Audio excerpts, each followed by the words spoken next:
Namaste and welcome back to Timeless Echoes, Wisdom of the Vedas. Brought to you by Namaskar America. Okay, so get this. Okay. There's this wild idea from ancient Sanskrit. Yeah.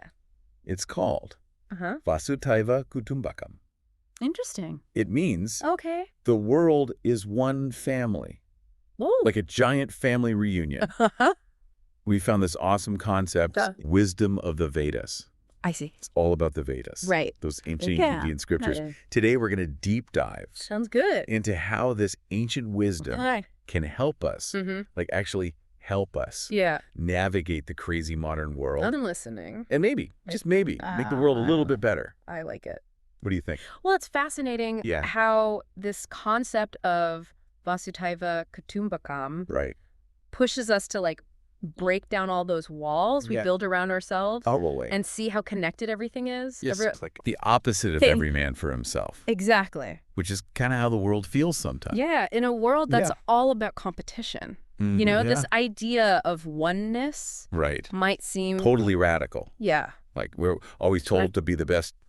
Get ahead. Right. All of that. It's like a constant message. Yeah. But the source we're looking at, it talks about shared prosperity. Shared prosperity. Yeah. Okay, so help me out here. Sure. What does shared prosperity even mean in this whole one big family context? It means realizing that your own success is tied to everyone else's.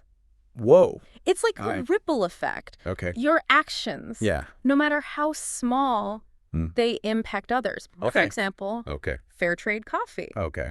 When you buy fair trade coffee, you're directly supporting those farmers, their communities, making sure they get a fair wage.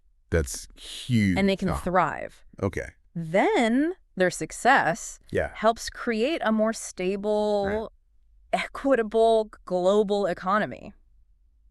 So it's like my little coffee habit can actually make a difference. It's a small choice. Wow. But it contributes to this idea of shared prosperity. Shared prosperity. That benefits everyone. Exactly. Okay, so that makes sense on like a global level.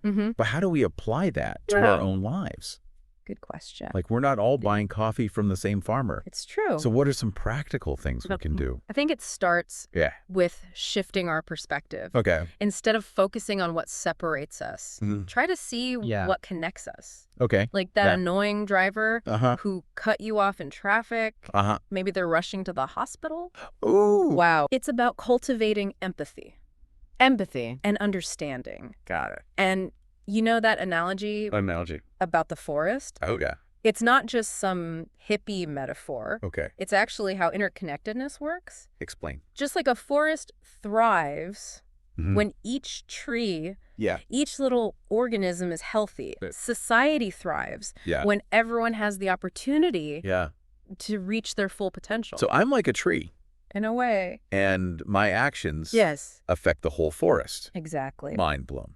But what about more complex situations? And with leading a team at work. Okay. How does Vasudhaiva Kutumbakam apply to leadership? Imagine a leader who sees their team not as subordinates, but as family members. Interesting. That leader would prioritize open communication, collaboration, creating an environment where everyone feels valued. I like it. Empowered to contribute. Okay. That's Vasudhaiva Kutumbakam in action.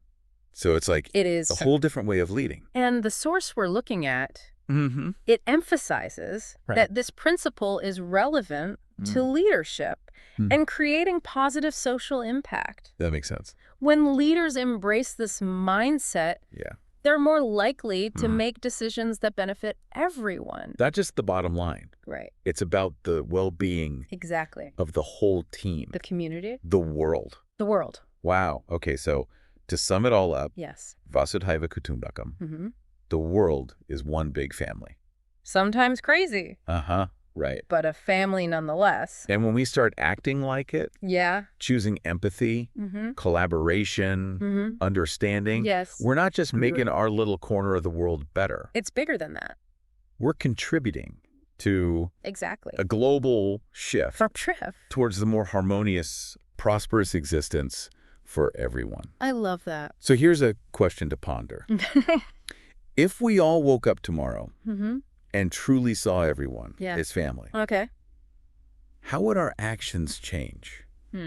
Would we be more patient? Interesting. Like in that grocery line? Yeah. More willing to help out? Maybe. Would it change how we vote? Possibly. What we buy? Could be. What we post online? It might. There's always something to think about. Definitely food for thought. Food for thought. For sure. Thanks for joining me on this deep dive. My pleasure. Into Vasudhaiva Kutumbakam. Anytime. And the wisdom of the Vedas. It's been great.